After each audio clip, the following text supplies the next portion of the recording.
Hello my dear students, you are watching WS Academy and this is current affairs video, most important current affair from the Hindu newspaper. So let's have a quick look. It's the combined this news from 23rd and 24th the Hindu newspaper. तो जो पहले हमारे exam point of view से most important point is world's first GM rubber sapling planted in Assam. Assam में क्या किया गया, rubber plant लगाया गया, रबर प्लांट की एक सैपलिंग लगाई गई, लेकिन ये दुनिया का सबसे पहला जेनेटिकली मॉडिफाइड रबर है। जीएम मतलब हमने इसे पहले भी पढ़ा, बीटी कॉटन के बारे में पढ़ा, और ये क्या है जेनेटिकली, जो जीएमओ हम बोलते हैं जेनेटिकली मॉडिफाइड ऑर्गेनिजम्स को, और जीएम मतलब हो गया जेनेटिकली मॉडिफाइड रबर। देखिए जो रबर होता है ये बेसिकली कहाँ से हमें निकलता है, बेसिकली रबर निकलता है अमेज़ॉन से। जो अमेज़ॉन फॉरेस्ट्स है वहाँ ये नेटिव है, और आप सबको पता है कि जो अमेज़ॉन फॉरेस्ट्स है यहाँ पे आप पढ़ सकते हैं, यहाँ से जो अमेज़ॉन फॉरेस्ट्स होते हैं वहाँ का जो वहाँ का क्लाइमेट है, वहाँ पे बहुत हाई टेम्परेचर और बारिश भी बहुत होती है। सो इक्वेटोरियल टाइप ऑफ क्लाइमेट होता है वहाँ पे, और वार्म भी होता है, ह्यूमिड भी होता है, ठीक है। लेकिन जो आपको पता है नॉर्थ ईस्ट का क्लाइमेट जो है as compare to the Amazon वो कोल्ड ही है, लेकिन जो रबर है वो टॉलरेट नहीं करेगा, वो जो अच्छी प्रोडक्शन नहीं देगा ऐसे क्लाइमेट में। तो इसमें क्या किया गया, इसमें जेनेटिकली चेंज लाई गई, और इसमें एडिशन हुआ एक जीन का जिसका नाम है MnSOD, that means manganese containing superoxide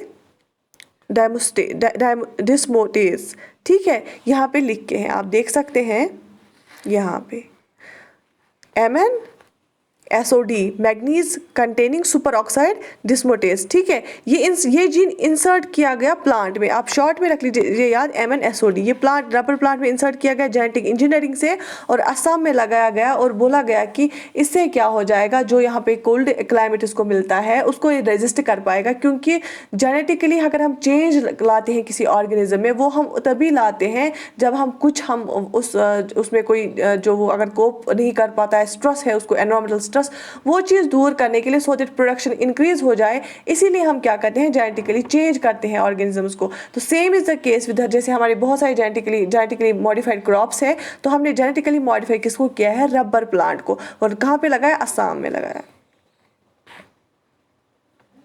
आप पढ़ भी सकते हैं। उसके बाद why is China targeting crypto currencies. हमने इसे प्रीवियस वाली वीडियो में देखा कि चाइना जो है बहुत सारी जो फैक्ट्रीज पे उन्होंने बहुत, जहाँ पे भी उनको लगता है क्रिप्टो करेंसी बन रही है वहाँ पे वो क्या कर रहे हैं, उनको बंद कर रहे हैं, शट कर रहे हैं। बेसिकली ये क्या है जो न्यूज़ में आया है, अदरवाइज़ इनका कुछ ऑफिशियल जो पॉलिसी है इनकी चेंज हो रही है। अदरवाइज़ इन्होंने न्यूज़ में क्या दिया है, बोला कि जो एनर्जी कंजप्शन है, हमें पता है, मैंने आपको पढ़ाया है कि जो एनर्जी कंजप्शन होता है बिटकॉइन मिंट करने में, क्रिप्टो करेंसी को मिंट करने में जो एनर्जी लगती है बहुत ज़्यादा हाई एनर्जी लगती है, बहुत ज़्यादा इलेक्ट्रिसिटी ज़्यादा ज़रूरत पड़ती है। तो इससे क्या होता है, जो फॉसिल फ्यूल का यूज़ ज़्यादा होता है इलेक्ट्रिसिटी जनरेट करने के लिए, उससे क्या होता है पोल्यूशन भी इंक्रीज हो जाता है, कार्बन फुटप्रिंट इंक्रीज हो जाता है, ठीक है। तो चाइना इसलिए क्या करता है, चाइना ने जब से इनको शट किया है तब से क्या हुआ, जो जैसे बिटकॉइन वर्ल्ड की सबसे ज़्यादा, बिटकॉइन और ये इथर है दूसरा एक जो क्रिप्टो करेंसी है, उनका जो वैल्यू है वो हाफ हो गया, बहुत घटने लगा इनका वैल्यू, क्योंकि चाइना ने क्या किया, चाइना शट कर रहा है उनकी जहाँ पे वो मिंट हो रहे हैं। और आपको पता है जो सेल्वाडोर ने लीगल टेंडर बनाया इसको, किसको, क्रिप्टो करेंसी को, उन्होंने क्या बोला, जब उनको बोला गया कि दैट आपने इनको लीगल टेंडर बनाया और लेकिन एनर्जी कंजप्शन बहुत ज़्यादा होगी, तो उन्होंने बोला हम रिन्यूएबल एनर्जी यूज़ करेंगे, जो वॉल्केनिक इरप्शन होते हैं उनका एनर्जी हम यूज़ करके इनको क्या करेंगे, मिंट करेंगे क्रिप्टो करेंसी को। तो जब से चाइना ने इन पे टारगेट किया है, इन मिंटिंग प्लेसेस पे, तब से जो है बिटकॉइन और जो इथर है उनके जो 2 महीने में बहुत ज़्यादा वैल्यू कम हो गया है। यहाँ तक समझ आया? ये आप पढ़ भी सकते हैं, यहाँ पे लिख के हैं। और आपको पता है कि ये डिसेंट्रलाइज्ड है, कोई बैंक इनको रेगुलेट नहीं करता है, और इससे ज़्यादा चांसेस रहते हैं जो क्रिप्टो करेंसी है वो इलीगल एक्टिविटीज़ के लिए यूज़ किया जा सकता है, क्योंकि उसको कोई रेगुलेट नहीं करता है। उसके बाद United Nations Human Rights Commission grave concerns raised over Xinjiang, ठीक है। जो चाइना, आपको पता होगा, हमने रिसेंटली पता न्यूज़ में ताइवान का भी, चाइना ताइवान रिलेशन, हमने हांगकांग का पढ़ा। हांगकांग में बहुत सारे प्रोटेस्ट होते हैं, और जो एक प्रोविंस है जिंगजियांग, जो इसका जीजियांग जो प्रोविंस है चाइना का, वहाँ पे भी बहुत ज़्यादा ह्यूमन राइट्स वायलेशंस हो रही हैं। तो उसके बारे में कंसर्न, ग्रेव कंसर्न्स इसको बताया गया यूनाइटेड नेशन ह्यूमन राइट्स जो कमीशन है उस वहाँ पे। तो हम देखेंगे बेसिकली आपके एग्जाम पॉइंट ऑफ व्यू से क्या है ज़्यादा ज़रूरत UNHRC के बारे में पढ़ना। United nation human rights council जो है ये एक यूनाइटेड नेशन की बॉडी है। क्या है? यूनाइटेड नेशन की बॉडी है। इसका जो मिशन है वो है that is to promote and protect human rights around the world. Human rights को प्रमोट करना और प्रोटेक्ट करना throughout the world. Council के कितने मेंबर्स हैं? 47 मेंबर्स इलेक्ट होते हैं 3 साल के लिए। 3 साल के लिए इलेक्ट होते हैं 47 मेंबर्स, और रीजनल बेसिस पे। और इसका जो UNHRC है, जो इसका काउंसिल है, वो कहाँ पे है? जिनेवा, स्विट्जरलैंड में। याद रहा आपको? जो human rights United nation human rights council जो है वो यूनाइटेड नेशंस की बॉडी है जिसका मिशन है प्रमोट करना और प्रोटेक्ट करना ह्यूमन राइट्स को अराउंड द वर्ल्ड। इस काउंसिल के 47 मेंबर्स होते हैं, इलेक्ट होते हैं 3 सालों के लिए ऑन रीजनल ग्रुप बेसिस। तो इसका जो हेड क्वार्टर है वो कहाँ पे है? जिनेवा, स्विट्जरलैंड में। ठीक। इसके बाद एक बहुत अच्छा आर्टिकल आया है, that is the gender technology gap has to end. आप सबको पता है जैसे कोविड-19 आया, इसमें क्या हुआ, सारा जो एजुकेशन सिस्टम है वो ऑनलाइन हुआ। यू ऑल नो दैट जो सारा एजुकेशन सिस्टम है वो ऑनलाइन हुआ। ठीक। और उसके बाद आपको पता है जब वैक्सीन्स का टाइम आया तो ऑनलाइन रजिस्ट्रेशन हुई है वैक्सीन्स की।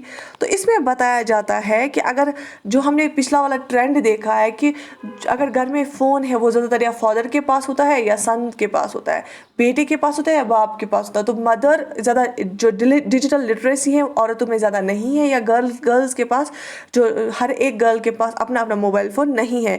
लेकिन आजकल का जो एजुकेशन सिस्टम है वो सारा ऑनलाइन है। तो कोविड में हमें पता चला कि जो टेक्नोलॉजी है वो उसका जो जेंडर गैप है वो ज़्यादा होना कितना खतरनाक है, और उसको हम जितना हो सके उसको कम करना चाहिए। इसमें ये बताया गया है जो global according to global GSMA global system for mobile communication है, उसने बोला ओवर 390 मिलियन वुमेन जो है low and middle income countries में उनके पास इंटरनेट एक्सेस नहीं है। South Asia has more than half of these women with only 65% owning a mobile phone. South Asia में भी ऐसी बहुत सारी औरतें हैं जिनके पास मोबाइल फ़ोन नहीं है, और ज़्यादातर जो डेवलपिंग कंट्रीज़ हैं वहाँ पे 390 मिलियन जो औरतें हैं उनके पास इंटरनेट एक्सेस नहीं है। और इंडिया में क्या बताया गया, इन इंडिया ओनली 14.9%, या ध्यान रख लीजिए, only 14.9% of world of women were reported to be using the internet. सिर्फ 14.9% जो वुमेन है वो इंटरनेट का यूज़ करती हैं। लेकिन इस कोविड-19 में जब से पूरा जो फिजिकल जितनी भी चीज़ें थी वो बंद हो गई और वर्चुअल वर्ल्ड ज़्यादा यूज़ हो गया, तो इसमें जो जेंडर गैप हमारी ऑलरेडी है और वो टेक्नोलॉजिकल गैप हमने जब देखा वो उससे भी ज़्यादा है जेंडर टेक्नोलॉजिकल गैप। तो ये एक ड्रॉबैक है और ये एक नेगेटिव पॉइंट है, इसको कम करना है। और जो फेमिनिस्ट्स हैं उन्होंने क्या बोला, the concept of feminism goes beyond the rights of women, it is about a way of life, in simple terms it means being inclusive. बोलते हैं कि जो फेमिनिज्म है वो सिर्फ राइट्स नहीं देना है वुमेन को, ये राइट्स के बाहर भी जाता है, ये सीधे एक वे ऑफ लाइफ है। इसका मतलब है कि जो हमारा सोसाइटी होना चाहिए, हर एक चीज़ क्या होना चाहिए, इंक्लूसिव, हमें हर एक को इंक्लूड करना चाहिए। ये नहीं कि फीमेल है या मेल है, और डेमोक्रेटिक होना चाहिए और ट्रांसपेरेंट भी होना चाहिए। इक्लिटरेंट होता है मतलब इक्वलिटी होनी चाहिए। तो और हमें ऑफर करनी चाहिए इक्वल अपॉर्चुनिटीज़, और हम इसको बता सकते हैं तभी equality through innovation. Feminist technology एक टर्म है जिसको हम फेमटेक भी बोलते हैं, फेमटेक भी बोलते हैं इसको, किसको, फेमिनिस्ट टेक्नोलॉजी को। It is an approach to technology and innovation that is inclusive, informed and responsive to the entire community with all this diversity. हमारी कम्युनिटी में कितनी भी डाइवर्सिटी हो, चाहे LGBT कम्युनिटी हो, चाहे वुमेन हो, एडोलसेंट गर्ल्स हो, बॉयज़ हो, मेल हो, जो फेमटेक का कॉन्सेप्ट है वो बोलता है कि जो जो टेक्नोलॉजी और इनोवेशन है ये हर एक तक पहुंचना चाहिए, हर ये इंक्लूसिव होना चाहिए, इसमें हर कोई इंक्लूड होना चाहिए, इन्फॉर्मेड होना चाहिए, दैट मीन्स हर एक की इन्फॉर्मेशन होनी चाहिए। और इस आर्टिकल में ये भी लिखा गया कि जो बहुत सारी ऐप्स है वो ज़्यादा मेल्स के लिए हैं, ऐसी ऐप्स भी ज़्यादा से ज़्यादा होनी चाहिए जो मदर्स को हेल्प करेंगी, जो डॉटर्स को हेल्प करेंगी, उनके रिलेटेड उसमें डेटा होगा, उसमें इंफॉर्मेशन होगी। ये ज़्यादा से ज़्यादा कोशिश करनी है हमें लाने की।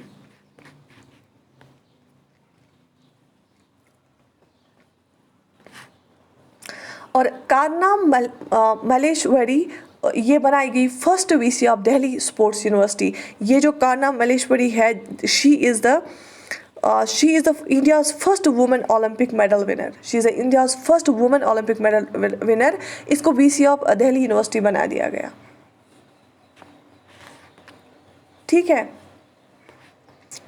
तो आई होप कि आपको ये वीडियो अच्छा लगा होगा। This was all for today. Till then, we will meet in the next video. Till then, goodbye.